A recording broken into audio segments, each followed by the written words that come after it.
Joining us this hour is a woman I interviewed 6 years ago, Dr. Karen Shanor. Always curious what our amazing prior guests are up to, this is a chance for us to catch up on the emerging mind world, animal communication, and progress in the new paradigm both in popular culture and academia. Dr. Karen Shanor joins us for a discussion of, among other things, her book called Bats Sing, Mice Giggle, The Surprising Science of Animals' Inner Lives with Jagmet Conwell by Totem Books in 2010. Dr. Shanor is an adjunct professor of psychology and neuroscience at Georgetown University and a practicing clinical neuropsychologist in Washington, D.C. Welcome back, Karen, and thank you for being with us. I can't believe it's been 6 years already. I know, and I recently quoted your work in a book that I've been working on. But look, I thought it'd be a good chance for us to sort of do a number of things, as I mentioned. And I wanted to start with asking your opinion if you see trends in the general population regarding our state of mental and emotional health. And of course, this election cycle is a perfect time in which to talk about that. Well, I think most of us realize there's just so much tumultuous reactions, and people are anxious, people are afraid. As a clinical psychologist, I'm constantly dealing with this, the unsettledness and the fear and the anger that is there, and it perpetuates itself. I think there are some very good things happening. We're also looking and becoming more aware of environmental aspects. We're learning more about ourselves. We're learning more about the brain. By the way, my next book is on the electromagnetic brain. So there is a lot going on. At the same time, it's very, very challenging. And many people are concerned about what's going to happen next. I'm not just talking about the election, but in a way that kind of reflects the apprehension and the uncertainty and the lack of, I will have to say, spiritual guidance for a lot of people. I think a lot of people, when I see patients who are anxious or depressed, there is always a spiritual disconnection as well. There can be a lot of other reasons, but so once again, getting back on track and saying, how do we reconnect with nature, with that around us, which is so magnificent, and with a higher sense of living our lives? People are yearning for that. Well, and in your work, I mean, you worked early on as a student and then as a professional with Karl Pribram and Viktor Frankl, both great pioneers in psychology. How would you describe the basic things you took away from those years of collaboration? Well, it's very interesting.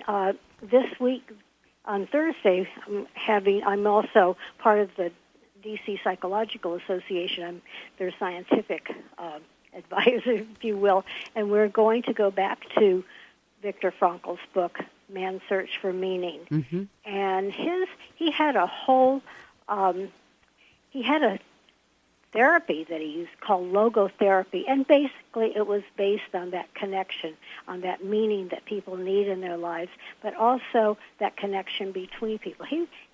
I was very fortunate to take a class from him in the early 70s and also to get to know him a little bit. And he was quite an amazing man and continued to be.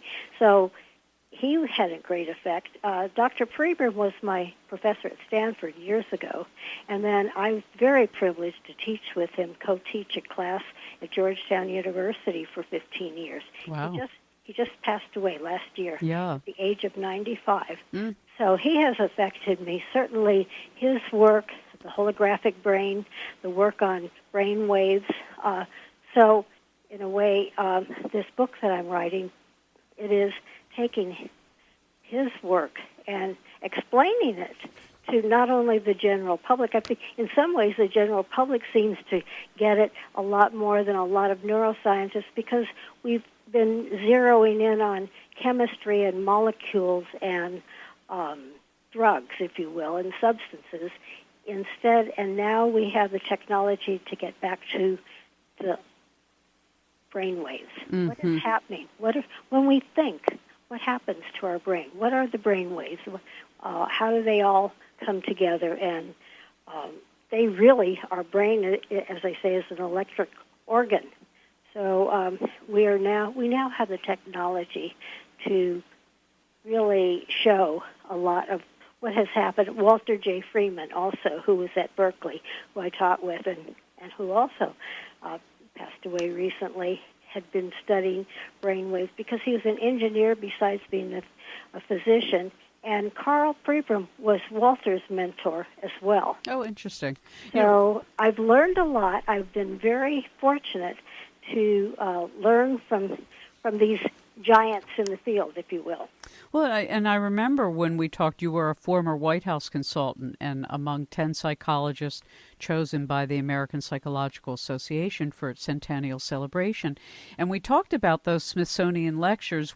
They included the brain and consciousness, the dynamic brain, and the emotional brain. And now you're talking about the electromagnetic brain. You know, when quantum physicists talk about the heart or the Heart Math Institute or other people speak of our fields interacting, I mean, this is why general elections or when a major global event occurs and everybody's attention is focused on it, the random number generators at Princeton, their pair study showed that there's cohesion and coherence and relatedness.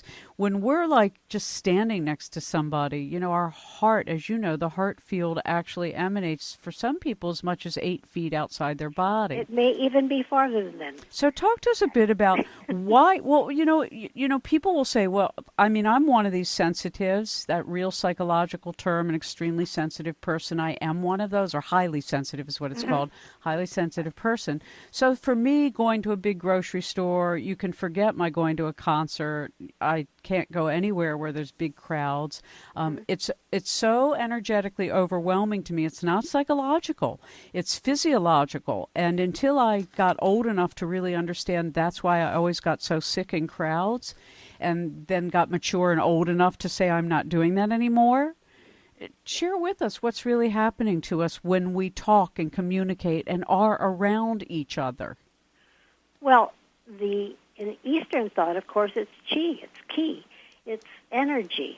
And we certainly can show the frequencies of brain frequencies, the heart. It sounds like you have heart math people on your program. I have in the past, correct. Great. I have, and in fact, Dr. Pribram was on their board. They have done amazing, very, very terrific work. Yeah.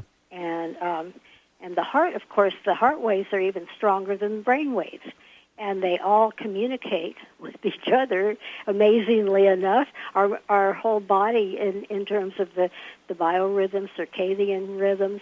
So there is so much going on, and most of it is going on at a non-physical level, at a frequency level, and at many times at a quantum level, especially in terms of entanglement, where where two very strongly. Do you know entanglement in quantum physics? I do, but perhaps you'd like to describe for us when we use these terms. You know, people go, "Well, I think I know what that means." What does it mean to you? It's very exciting, and in fact, we know. We know also different times it happens in the brain now, and of course, it happens much more than that. It's quite a simple concept, but it totally is out of the way most of us had learned physics or science. And let's say you take two associated, let's say you have two photons, packets of energy. You have packet A and packet B, and they're closely associated in some way.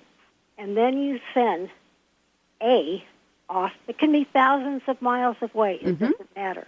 And you do something. You send B thousands of miles away, and then to A you simply do something, or even observing it, but make some sort of change, and instantaneously, with nothing happening in between, B also changes. Exactly. And this happens. It happens very often, we used to think it happened only in minute ways with quantum physics only had to do with subatomic, something smaller than atoms. But now we know it happens in very large ways as well in terms of larger, and certainly brain waves go into, even as we're using memory, we tap into entanglement at times. Well, it reminds me just this thought of at the recent protests of the tar sands pipeline over sacred Lakota Sioux land, the buffalo showed up. And I've been doing a lot on interspecies telepathy and communication, and as your book, Bats Sing, Mice Giggle, The Surprising Science of Animals' Inner Lives, that we talked about back in 2010, that this entanglement crosses all species and all life forms. I mean, some people say, oh, no, it's only if you have a human brain. And it's, but I think it's important because you've worked, with humans and you work as a clinical psychologist, and you also, though, have studied all of these changes in how we're viewing ourselves and our consciousness. And I liked one of the things, it was probably a fairly old YouTube thing I saw of yours recently, about the Vedic teachings being so much in keeping with what we're discovering in quantum physics about consciousness. Yes, very much so. It is very exciting, and if we just get beyond the material, Newtonian, physical level, there is so much going on around us. And the communication between animals pick up on electrical communication. They zero in on the magnetic lines of the earth. We as humans have the same capabilities. And in fact, in other cultures, and sometimes here, if we allow it, these capabilities are taken for granted. There's an Aborigine, there was a researcher's worked with a young Aborigine 5-year-old girl, and wherever they took her, she could point out north. Mm-hmm. And these same scientists here, a bunch of them were at Stanford and Dinkelspiel Auditorium, all sitting there, and they were clueless. Mm-hmm. Not the same scientists that went to Australia to find out that, but in general. And so we rely so much on our GPS, for example, when in fact we have a natural GPS. Unfortunately, back to your original question, what's happening to us, both animals and humans, our electromagnetic, natural way of interacting with the world and with each other is being very disturbed by the technology we're bringing in. I've been, for example, fighting smart meters here in Washington, D.C. At least in Maryland, you all can opt out of the smart meter, which is very injurious neurologically. So politically, I had to get into some things because we just do not realize how we're mixing things up, how, in fact, we are not only confusing the animals in terms of their communication and their navigation, we're confusing ourselves. I also, I don't remember, one of my guests was talking about the change. It was one of the physicists who was talking about the solar radiation having increased as we come into alignment with the galactic center, which doesn't happen often. I think it's every 27,000 years, like the precession of the equinox, and that there is more solar radiation affecting us than we have known before, and that for some reason that what they were describing, and I haven't really followed up on how true is this, that it was so excitatory, meaning excites our nature so much that what's good gets bigger and what's bad gets bigger, and that's part of the stir that everybody's feeling, not just the geopolitics, not just the things we can observe, but there's this actual physiological phenomena happening to us. Well, different things do happen, and there has been, as far as I've been studying the solar radiation. However, and last year especially, there was more getting close to us, if you will.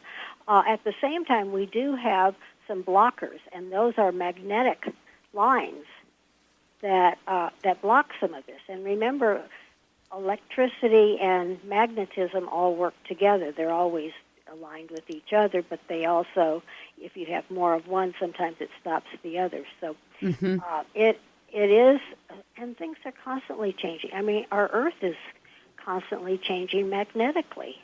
Right. So those things happen. Well, that's another rumor, and then we have to affecting take a break. But here's another rumor I heard.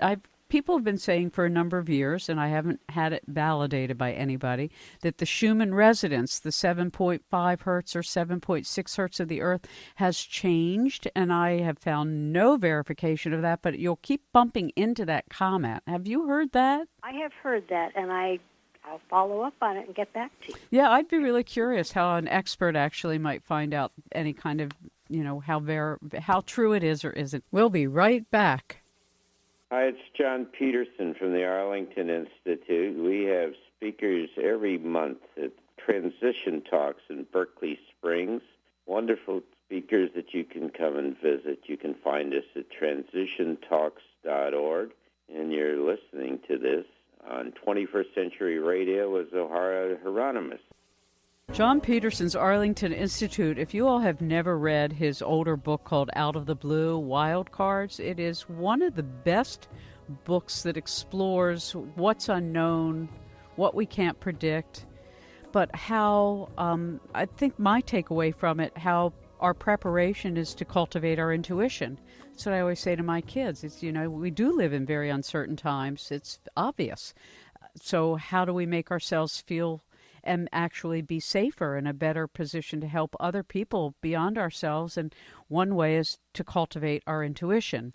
Another is to use our dreams wisely. Another is to pay more attention to the things we actually hear in our own inner voice, to do those things that we know are healthful, both for ourselves, for nature, for the environment.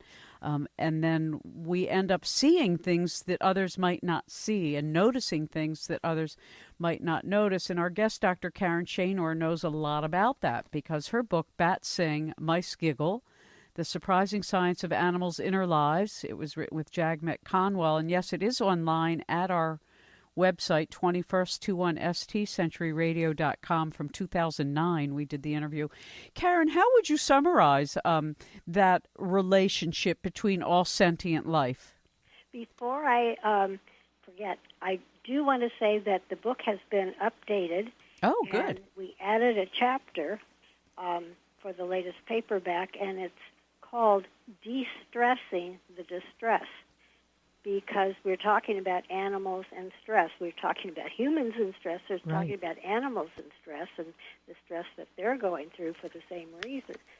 Well, not elections, but because of... They're already warning us. They warned us. Donald's on his way. Run. Who knows? But anyway, and of course it's the same thing in terms of our circadian rhythms are out of balance because of sleep and because of too much light or because of electromagnetic influences that are kind of overwhelming us. And it somehow, but meditation, sitting quietly, getting good sleep, and certainly going along with what you're saying, listening to our intuition. I was going to write a book. I haven't had time to do it. It's called If You Don't Listen to the Whisper, Watch Out for the 2x4. No, very true. But you're right. And you point out, and I think it's important that we talk about it, relative to the election. And I haven't talked politics, and I don't do that anymore as part of my profession, and I'm grateful that it's not my full-time gig anymore. But there are things that I think are worth pointing out about this particular situation in this country. Forget what you may think about the candidates per se, but it seems so much to me a division between the left and the right hemisphere in such a clear manner. And you point out that we have emotional brains. How does a woman's emotional brain different from a man's? I don't like to get into the gender differences because it's more of a continuum. Okay. And certainly there are hormonal differences, but certainly in most cultures, in this culture, women have been allowed to use our intuition more. women have been closer aligned with communicating with each other and not setting up emotional barriers. However, I see men also, when they're allowed to do that, and certainly from many other cultures, there is that intuition. However, Jack and I were going to write a book on the emotional brain after our Smithsonian lecture series, and it turns out this book, Bat Sing My Skiggle, came first. It just kind of became compelling. The title grabbed me, and but certainly what is happening, and we're even seeing this in our emotional brain because of stress, because of just not taking calm moments or meditating, and finding so little place for quiet. I mean, just to go somewhere public, anywhere public now is so loud, whether it's a restaurant, anywhere. Yes, absolutely, and somehow many restaurants pride themselves on the loudness because they feel that people think they're getting a lot of people in there and a lot of energy, but in fact we're overwhelmed, and our emotional brain, especially the amygdala, which is a part of it, it's an almond-shaped part of our emotional brain, we have found that it's short-circuiting for a number of people, and it's even corroding, if you will, kind of breaking down. And there's thought probably that some of the reasons for seeing more bipolar disorders and certainly depression and anxiety is because the constant stress we're under, and it's actually breaking down different mechanisms and the physical parts of our brain at times. But most of all, we have to get back to, I say for our children, we raise our children with love, structure, and education. And somehow setting up some kind of routine, some kind of structure, somehow, again, learning to delay gratification at times. I'm sure you're familiar with the book, The Marshmallow Effect. No, I'm not. Okay, well, we'll do that sometime. It had to do with, I happen to be, anyway, we'll talk about that. But the main idea was children at 4 years old who could delay gratification, say, well, I'll wait for 20 minutes before I eat the second marshmallow or whatever. They were followed through life, and at least for the next 16 to 20 years, they did better in their SATs, and then they were doing better in life in terms of being able to balance their life, and in some ways going along with what we consider success in this culture, but not necessarily that so much as a sense of confidence, a sense of groundedness, being centered, if you will. Well, it's so interesting. I was joking the other day to somebody. I said we have become such an uncivil society that just plain manners now could pass off as a spiritual path.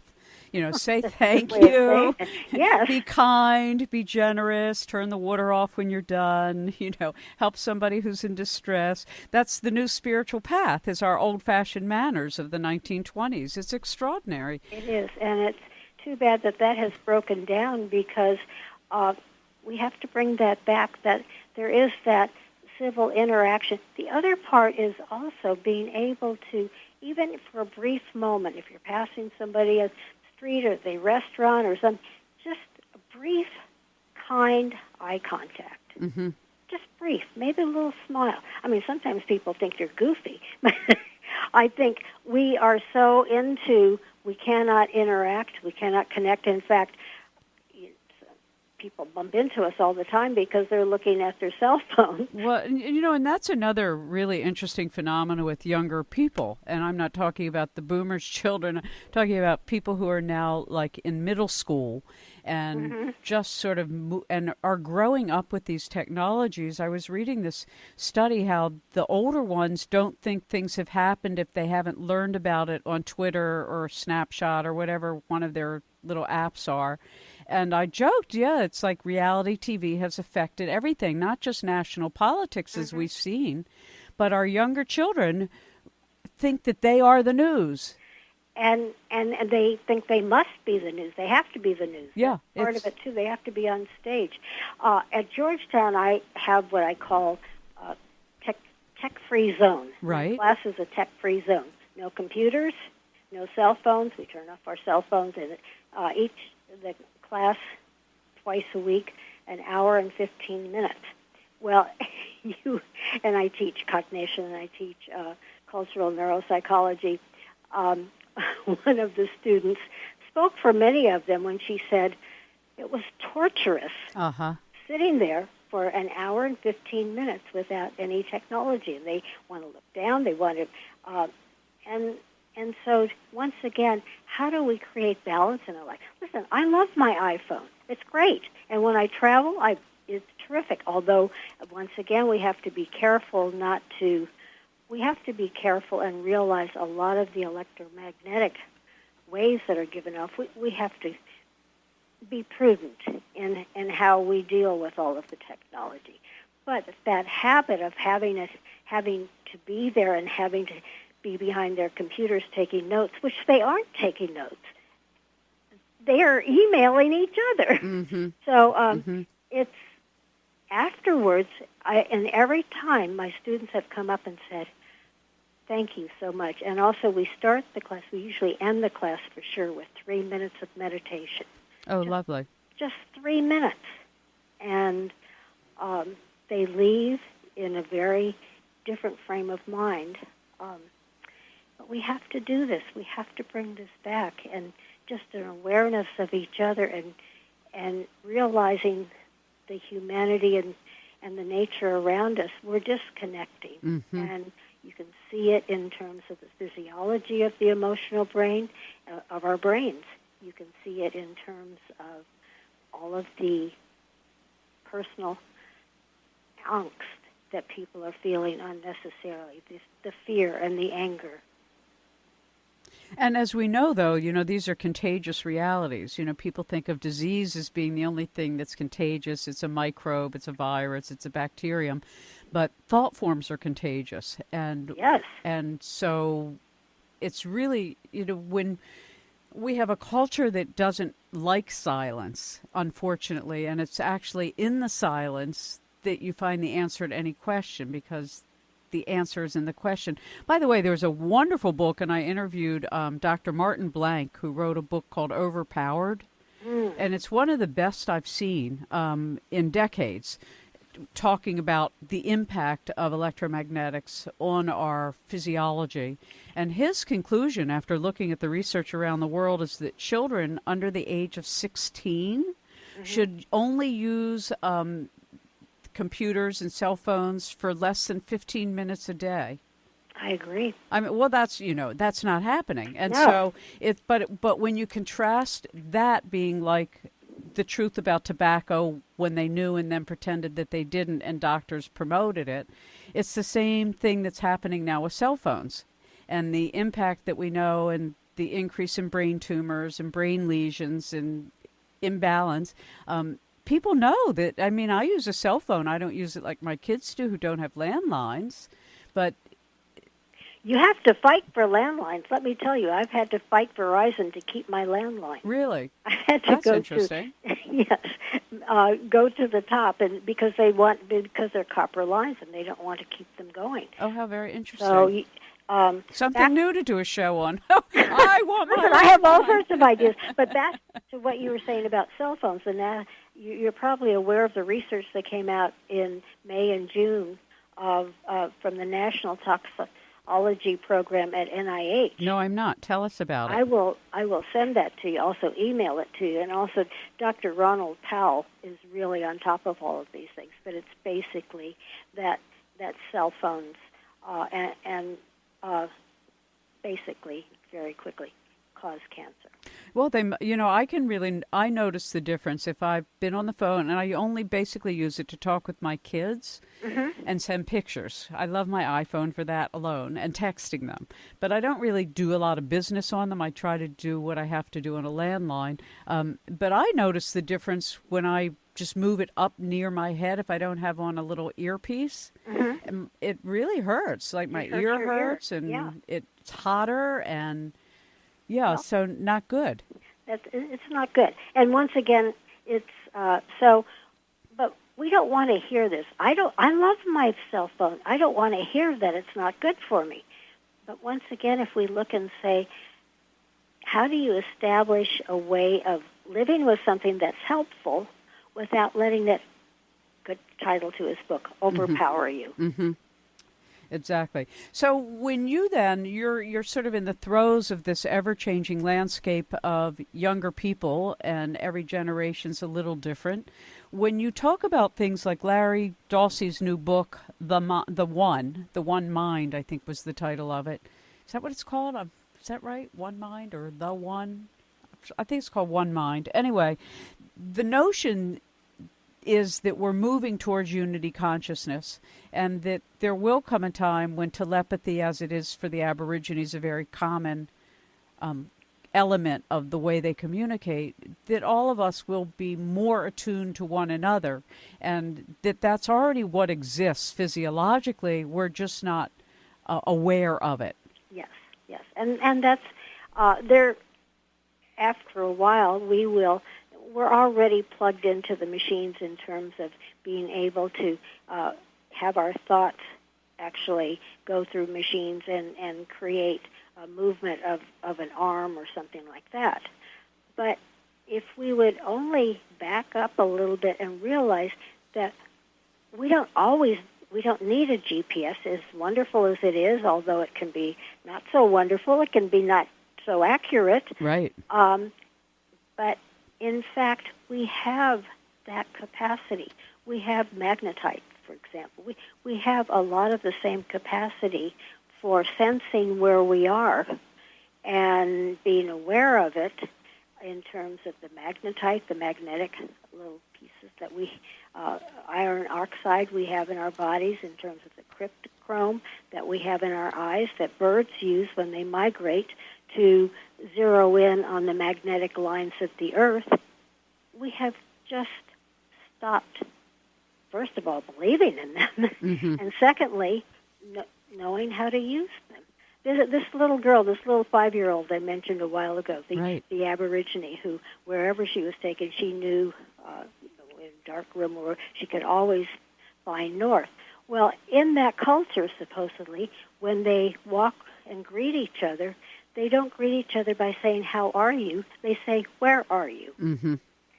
So once again, they are encouraging and teaching something that we all have the capacity for, and in many cultures for forever, we actually used it, like intuition as well. Right. Intuition is gathering data together, which is very important data, and just listening to it. And seeing the patterns. I mean, it's really interesting. We have to take a break, but there are two things I observed and I commented in one of the books I wrote, The Future of Human Experience, that really has made it so difficult for us as a modern humanity to do what that Aborigine girl did. And the first was when we were taken off the lunar calendar and given a solar calendar.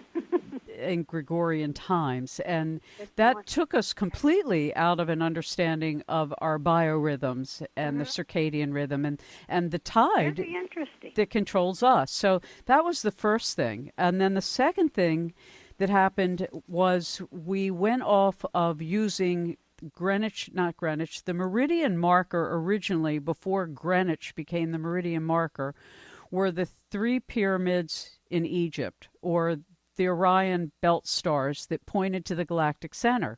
And every sacred site on the planet up until around the 1600s, 1700s at the latest, was still using the galactic center to measure where their longitudes were. But when Greenwich Mean Time was established by the British Navy, we moved it to Greenwich, England, and left Egypt, and that's more than 30 degrees and a minute and 30 seconds or something, as I recall. And the significance is that it took us out of our natural biomagnetic alignment with the galactic center to an artificial power broker's location in England, disaligning in both a real way and in a super unconscious way what it was that was holding every sacred site together planet-wide, whether it was the Templars of one century to the Egyptians of another to, a mound-building culture in this country. Everybody was connected through the same grid system, and then we lost it. So I thought that both of those were sort of like, the procession of like empires. There was the church and there was the British Navy, and both of them were responsible for unhinging us from those actual cosmic alignments that we had, our body with the moon and our entire consciousness with the galactic center. So I just thought I'd mention that to you if you've never stumbled across those things, because think about even shifting from daylight saving time. yeah, what a day to comment. Hour different. My dogs didn't know the difference. I can tell you when it was 3:30 on the clock, it was 4:30 in their stomach, and they were looking for their food today. We'll be right back. Dr. Karen Shanor is our guest. This is Lisa Radov, Chair of Maryland Votes for Animals. Help us pass laws protecting animals. Visit us on the web at voteanimals.org. You are listening to 21st Century Radio with Dr. Zohara Hieronimus. In 2009, on her book Bats Sing, Mice Giggle, The Surprising Science of Animals' Inner Lives. It was written with Jagmeet Conwell, and it's a Totem Book 210 release. By the way, do mice really giggle? They do. If you tickle them, they do. Well, a lot of this research started out with actually with rats, except I couldn't say rats laugh. That didn't have the same effect. Right. Yes. And the other part of it is they have found that mice also, if some of them, if a mouse is gone away and comes back, and when he comes back, the other mice are so thrilled. There's a little bit of giggling that goes on then, too. Well, I remember, when we talked about the book, and I've just finished a book of my own on interspecies communication or telepathy and dreaming with animals as well. When you discover that they have consciousness, like humans have consciousness, just a little different, but they have memory and story and history and culture. And they can solve problems sometimes better than we can. No question about it. So when we look at what's happening there, what do you think gets in the way? You've been around a long time, Karen, and looking at the trends in psychology. What has changed all these years? Well, I think we have, first of all, what you mentioned before, that sense of community has broken down. And people are kind of afraid and don't know what to do with what is new, what is coming on. At the same time, there is also, to a certain extent, and I'm going to blame science for this, because there are a lot of scientists who say, well, it's only this way, and if you think in any other way, or if you think about intuition, that's folk tales. And so sometimes we have used science in a very constrictive way, an unnecessary way. And perhaps also in psychology, sometimes what we have done is looked only for the pathology and not accentuated the strengths that people have, the interconnection. Yeah, it's funny. I was reading a recent article about the new therapy is happy therapy. It's like we don't have to focus on all your suffering. You actually can focus on the things that bring you some joy. And that's terrific. The problem is, I think, is everybody thinks they should be happy, and everybody else is happy, and they're not happy, so they're unhappy that they're not happy. And this whole idea that we're all, instead of that becoming a byproduct of doing for other people, of living an interesting life, of learning, of appreciating, of saying, this is a magnificent world. Well, you point on something. Well, you're pointing on something that actually has been proven, that when you express and show gratitude, you're actually healthier than people who don't express gratitude and live longer lives, And it's interesting. The other thing I recently read is it's a very American disposition to think everybody's supposed to be happy and we're all supposed to be happy. And the more you pursue that, the less you have of Well, it. Exactly. It's the pursuit of gratification instead of delay of gratification. Now it's the pursuit of gratification. And the idea is the more you have, the more material things you have, the more money you have, the happier you'll be. Certainly there are thresholds, but at the same time, we have as a therapist, I keep having to remind people, there are days that are more difficult than other days. Right. There are things that we can develop emotional muscles. Really, they would come in and say, I come from a dysfunctional family. I said, oh, you mean a normal family? Right, exactly. We really have to put things back in perspective. Life is not always easy. Mm-hmm. We learn from hardship. We shouldn't create unnecessary hardship, but nor should we think that every day is supposed to be blissful unless we're meditating all the time, and we will be blissful in that way. We will transcend the traffic or whatever it is. Do you feel that, when you observe both your student population and your patient population, that the pace at which everything happens and the speed at which people, that our culture expects everything to be done now, whether it's drive-through surgery or, as I joke, it'll be take-home brain surgery kits pretty soon, that because of the sense of fastness, there's not a depthness. There isn't depth. There's just sort of transience.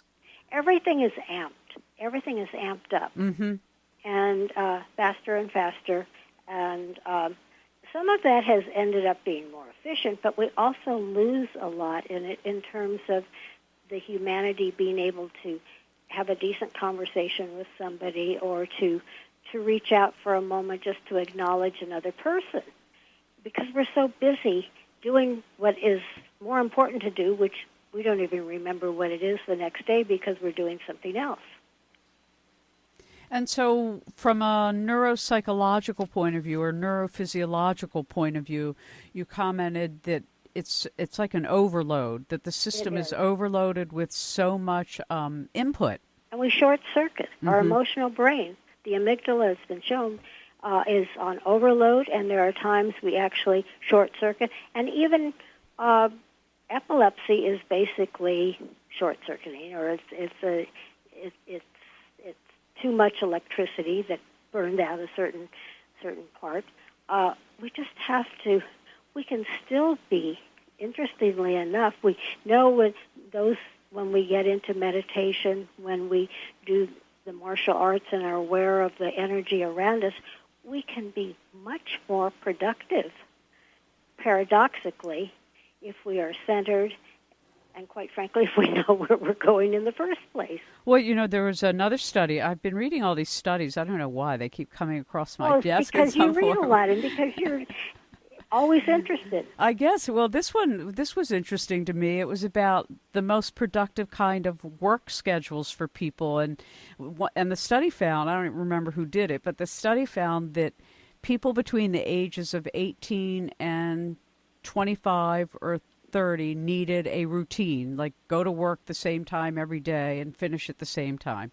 The 30 to 45 set did better with sort of the more of calling their own shots, working from home because they have families, raising children, all of that.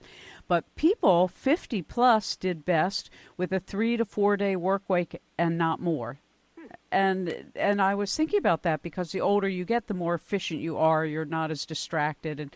And I thought, wow, if only we could do that, of actually letting people at different ages and stages of life work in ways that are most appropriate to their development. It makes so much sense. Well, and that's very interesting. I'm not aware of that research. I have to think about that one.